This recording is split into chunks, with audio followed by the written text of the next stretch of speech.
Hello, I'd like to tell you a story today. The story about human suffering. All beings on earth experience pain. Animals, we do, people in all cultures and all ages. But the problem begins when we don't allow ourselves to experience it fully. So when pain happens, we have inbuilt natural mechanisms that help us process this. So we watched this clip of a polar bear that's been subdued by researchers, and he has been completely powerless. He did not know what was going to happen, and this was a near-death experience for him.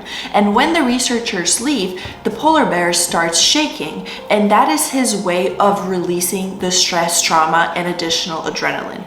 And that is animals are able to do that because they don't judge their emotions. They don't run them through a filter. Is this acceptable? Is this something that my fellow animals are going to judge me for? But as humans, we have developed these acceptable and unacceptable ways of behaving. And we have been conditioned into these very clear, clinical, normal modes of behavior. And we have completely removed ways that have been developed by our ancestors as a way of processing emotion, such as dance, song, tribal rites, basically movement, anything that we have figured out that helps us move past troubling, hard emotion. Because there is no way to avoid painful experiences. Even if you live a completely sheltered life, you grow up very wealthy, you have your whole family, there's going to be events that are going to be perceived by you as painful and traumatic. So this is relatable for any type of trauma, something that's considered light or extremely traumatic experiences. So today I want to talk about the secret that we've all been taught out of, that completely gives you your power back and also completely removes the feeling of I'm not good enough. I put on my blazer and my glasses so you think I'm professional and you'll believe what I say. A note on dissociation. So dissociation is when you see yourself as separate from what you're experiencing, separate from your emotions, and you can even see yourself from the outside looking in. And a lot of people think that dissociation is negative, that it's a bad thing. But just like anything else, it's very relative. So dissociation, just like anxiety and depression, is a highly intelligent tool that can help you basically survive extremely traumatic experiences. Your body and your psyche in that moment helps you dissociate so that you can basically survive. So it is a survival mechanism, and in that sense, it is invaluable. How else would you really go through that? However, the problem becomes when we let this feeling of dissociation continue past that traumatic experience. So once we are in safety and everything is fine, if we keep resorting back to dissociation as a way of coping with reality, we're just gonna have a less than ideal experience because yes, you're not gonna feel bad feelings, but you're also not gonna feel good ones. And a lot of people use that as a mechanism. So they decide, I'm gonna dissociate so I won't ever be able to feel sad, angry, lonely, depressed. But at the same time, the flip side that they don't consider, because this is a subconscious decision, is that joy, happiness, pleasure, and presence are also going to be removed. So then once you start wanting to live this rich life of making money, jet setting, just living your potential, the other side of the coin starts to come up. So let's say you're a person who's on a personal development journey. You've realized that there's a goal you want to achieve and you're right here and you want to bridge that gap. And as you start working on it, all these things start to come up and you realize there's a lot of things you want to work on. So you start going to talk therapy, you start working on your beliefs, you start working on your thoughts.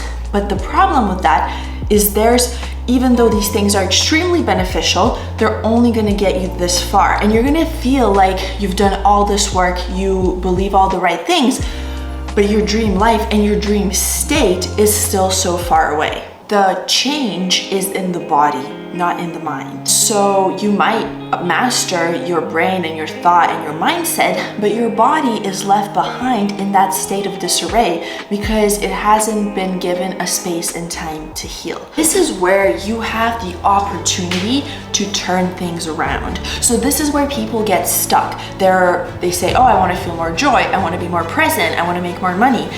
And that all requires a lot of feeling, of allowing to feel. And this is where the fork in the road comes. You can just keep dissociating, or you can let all those feelings that you haven't felt back in and see where it takes you. So did you ever hear as a child growing up, don't cry, stop that, I'll give you something to cry about?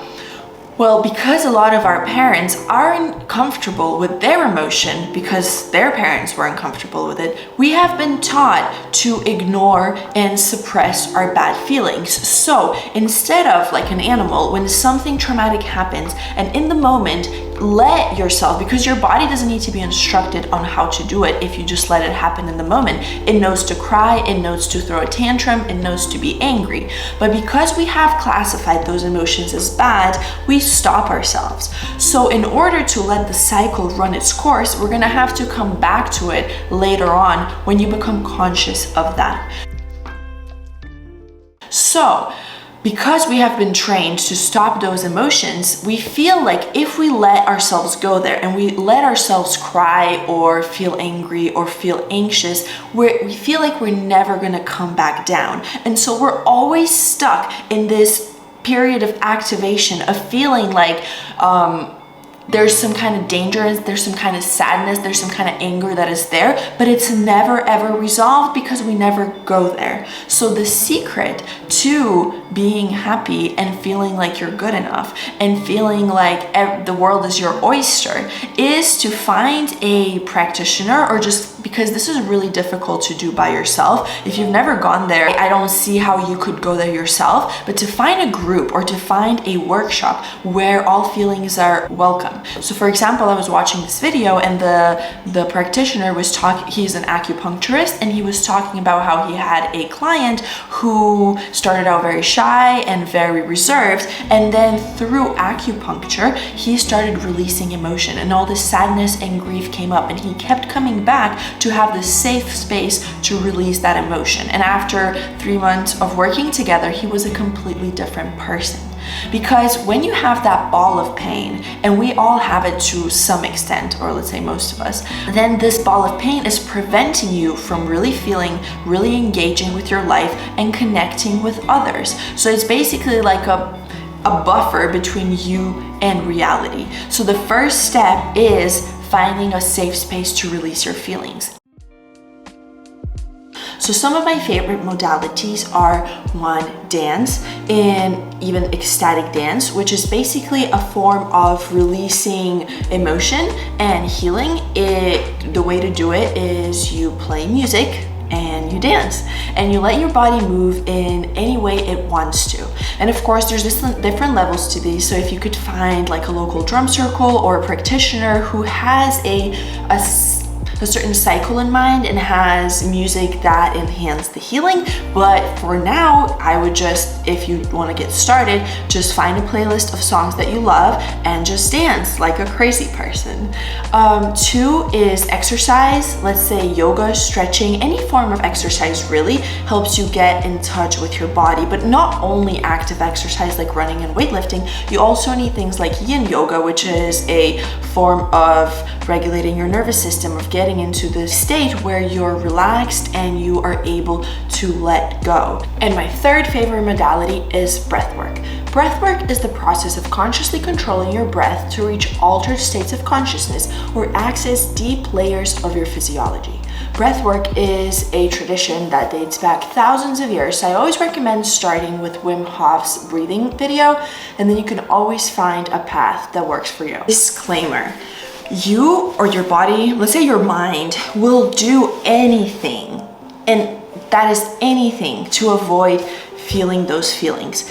It is very, very tricky to find out what you're avoiding, because your mind will put you in these situations where you don't have to face this, because it feels like if you feel this pain, that is going to be the end of you. That is going to be death. And so to your mind, avoiding death is its main goal. So feeling these feelings is a part of you dying. So there, your mind is going to play tricks on you and make you feel like there's nothing for you to work on. And so we develop these coping mechanisms, or let's say addictions. And there's different levels of addictions. So for example, you could be addicted to overachieving. So because that's a form of addiction that is approved by our society, you might not think there's anything wrong with that. You're always doing something new, you're trying to be better, you're always trying to achieve. But that is a form of distracting yourself. And in that sense, you're always busy with something, and you're always getting these hits of approval from yourself and from others, from checking things off your